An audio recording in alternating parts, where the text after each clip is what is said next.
Hi there. Have you been wondering why we still don't have a cure or vaccine for HIV, but we have a COVID vaccine in under a year? If so, watch this video till the end as I explain why it is so. Firstly, to fight an infection, we need a good response from our immune system, even with a vaccine. Unfortunately, HIV attacks and weakens our immune system, specifically the CD4 cells, which are crucial in initiating the immune response.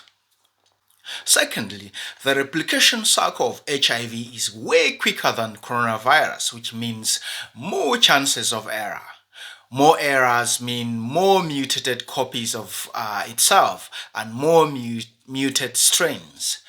There are dozens and dozens of different subtypes and mutant strains of HIV. It is hard to get a single vaccine to target them all.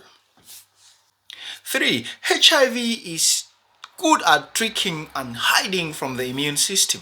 It can lie dormant and stay hidden in your cells for a long time and reactivate later. So scientists haven't really found a way to clear and kill these hidden viruses. So just HIV is complicated. Stay educated, subscribe and share with your friends so they also get to understand this. Bye-bye.